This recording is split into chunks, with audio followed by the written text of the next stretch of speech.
waxaa wax la yaab laha ninka maanta leh fatwadii sheekh umal ayaa carruurtii ku agawooday oo muqdisho joogta oo la raba muxaadara in loo jeediyo taariikhda in laga been sheego sax maaha intaa waa mawaaqif wada caamo markhaatilahoo la wada joogay wey haddii aan ummad soomaaliyeed dhiiggeeda daadinayo ama xalaalaynayo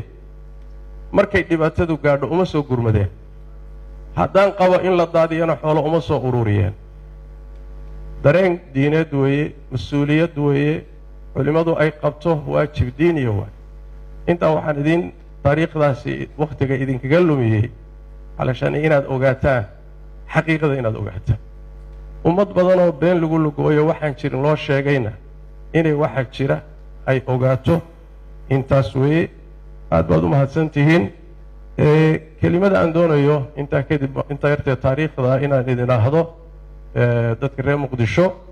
waad mahadsan tihiin aad iyo aad baad u mahadsan tihiin jazakum allahu khayran caasimad inuu muqdisho ilaahay ka dhigay waa nicmo ilaahay idin siiyey waay ummaddii soomaaliyeed inaad hooyo u noqotaan caasimaddu waa hooyadii dalka waay ummaddii oo dhan uruurinaysa intii waxa weeye waa idinka aqbalay soo dhowayntii iyo xafladdan iyo ka horba raallina waan ka ahay haba yaraatee nin u dudsanna ma ihi muxaadaraa laguu diiday uma dudsan mana sheeganayo magaalada muqdisho ayaa lagugu takooray ma qabo mana qabo inaad raalligeli ii siisaan sababtu waxa weeye wax dembi ood iga gasheen ood iga ma jiro markaan jawaabayana waxaa idhi muqdisho waa magaaladay haba yaraatee cuqdad aan la noqonayana ma jirto insha allahu tacaala hadday duruuftu ii saamaxdana waan soo noqon oo waan idinla joogaa insha allahu tacaala sheekha muxuu ahaaye walow walaalaha qaarkood hadalkooda wadaadada kala qabta uu ka muuqday wadaadada kala qabta ma aha masaladu wadaadada kala qabta ma aha masaladu waxa weeye wadaad baa khaldamay ninka khaldamayna waa in la yidhahdo waad khaldantay saasay baasha ku hagaagtaa annagu intaan doonannay khalad maana abuurin mushkilo maana abuurin ujeeddadayduna ma aha inaanan muxaadaro dhigaba markaan meesha imaanay laakiin bulshada qaar ka mid ay culimmadaa iga codsaday dhowr beli nala joog khudbada jumcadana noo jeedi muxuu ahaayey muxaadaraadna magaalada ka jeedi waan baaqday anigoo magaalada nairobi hawlo badan kule baan saa u baaqday hadday mushkila abuurantayna go-aan waxaan qaataya intii hataa iska dhaaf dhiig ku daatee ruux soomaaliya intii lagu xidhi lahaa ama xabsi ku geli lahaa sababtay ah ayadana hala kansalo ayadoo weliba dawladdu ku madax adag tahay anaa diiday oo ku idhi maya ma dhacayso xataa madaxweynahaya waxaan ku qanciyey qiso waxaan u keenay cuhmaan ibni cafaan khaliifatu rasuuli llahi sal alla alay wasalam ayaa waxaa loogu yimid duulaan niman kacdoon ah duulaan ugu yimid xafiiskiisii bay isku wareejiyeen inay dilaan bay rabeen saxaabadii nebiga sal alla alay slam la joogay baa damcay inay difaacaan oy dagaalamaan oo khaliifka muslimiinta difaacaan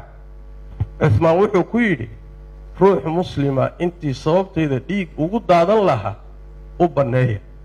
faraha ka qaada ha dagaalamina way ka baxeen saxaabadii nimankii way u soo galeen cuhmaan isagoo qur-aan akhrinayay ku dileen qisadaasaan xataa u sheegay dowladdoon ku idhi maadaama khaliifkii muslimiintu dhiiggiisii in la dilo u oggolaaday calashaani muslimiintu ha badbaadeen muxaadaro laga maarmi karo inay muslimiinta dib u soo gaadho sax maaha sidaasaan marka ku baajinnay sidaas daraaddeed wadaadka iyo wixii la fikrada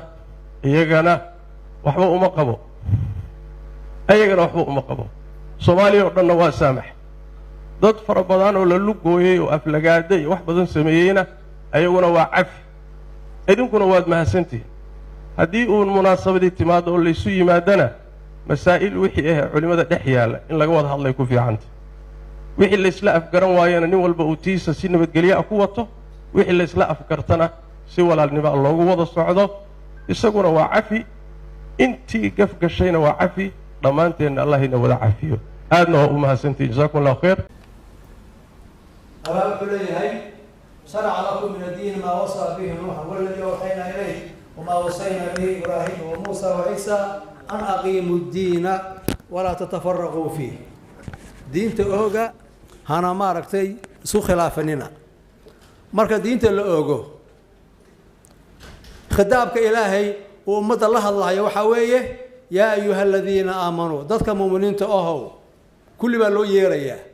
شقي قبسنا يا حبا كوضا دحيا وحبا لو واجبنا يا وحبا لغا حارانتمينا يا أمر بالسين يا ولو وذا يريا marka diinta mas'uuliyadeeda iyo waardiyeynteeda qof ma laha qolo ma laha haddii marka diinta la qofeeyo ama diinta qolo la siiyo dhib baa ka imaanaya waxay la mid noqonaysaa diinta ay naga qaateen kuwa hadda nalaynaya diintii bay naga qaateen diintii bay naga sheegteen diintii bay naga xigsadeen markaasay nagu laynayaan ayadoo diinteennii ah oo taan ku dhalanay ah aan aaminsannahay ah ayadii inta nalal ka qaatay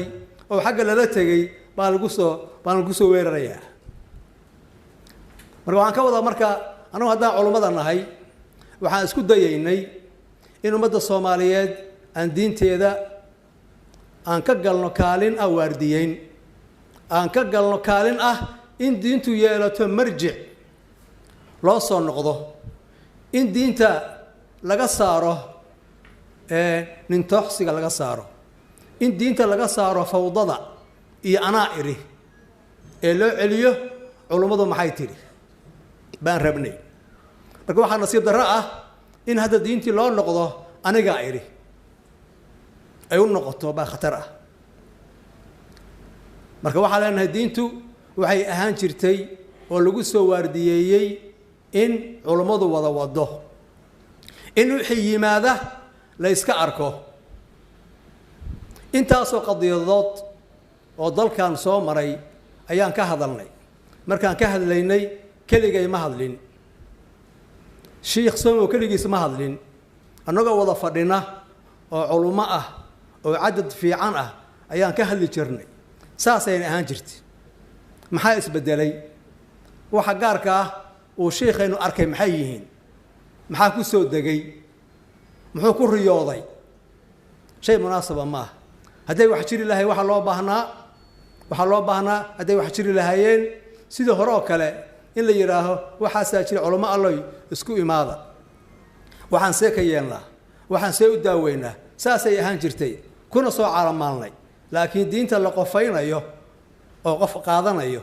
uu la tegahayo uu magaceeda ku hadlahayo uu rabo in asaga la dabagalo uu ku hadlahayo hadallo khatar ah oo ummadda muslimka ah oo Soomaaliyeedoo aan isku dhoodhoobaynay kala dirahaya